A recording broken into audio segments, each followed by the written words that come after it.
Hi, this is Corey with iGo Fitness. Chances are, in the middle of December, you got to pull out one of these and put it to good use. One of the most common injuries that occurs when shoveling snow is a lower back strain. So here are a few different exercises you can do to help prevent that and make sure that you get your driveway cleared in no time. First, we're going to start out with some mobility for the upper part of the back, so the thoracic spine. So you can just grab your shovel, lift up, and rotate. We want to make sure the rotation is not coming from the hips, but it's coming from the upper part of the spine. Rotating just a little bit to each side. Increasing mobility throughout the thoracic spine, make sure that your lower back isn't doing that twisting when you have to bend and get down and shovel the snow. So up, we're just rotating. You want to see how far you can take that rotation, but remember to keep it up in the thoracic area. To add to that, add a little flexion. So up, and now we've got some lateral flexion. As you notice, the movements aren't that big because we're not compensating with other parts of the body, making sure that we're keeping it in that chest area to get it nice and warmed up and make sure that it's taking over most of the rotational work when you're shoveling the snow. So now what we can do is get that warmed up, but also incorporate the legs. You want to make sure that when you're shoveling, really get down and lift from the legs. So we're going to do an overhead squat. So keep the shovel up, go down to a squat, and come back up. If you try this, you might notice that you'll feel your lower back or your upper back really working here, and that's good because we're using those shoulder blades to keep that shovel up over the head, squat down, and come back up. Down and back up.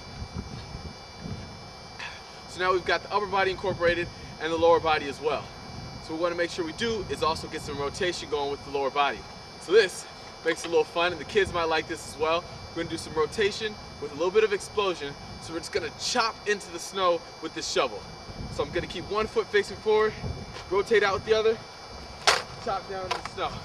Come back to the center, snow flying around everywhere. Other side, and chop down into the snow. So as you notice, I'm getting the heart rate up, I'm moving, I'm getting some rotation going, and I'm also getting a little bit of explosion. Because if you notice, you have to lift, you get underneath that snow, and then you lift up.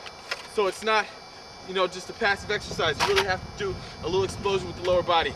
So we're down, chop, explode back up. Take to the other side, chop, explode back up. So get that heart rate up, get those legs really going. Another way to keep the thoracic spine involved and also get that lower body is to step forward and raise.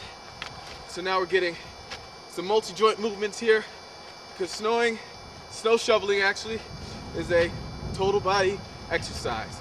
So you want to make sure you're nice and warm and you incorporate multi-joint movements. Now let's get some rotation and a little lower body incorporation as well. So step forward and rotate. Of course, you want to be careful because the snow is a little slippery.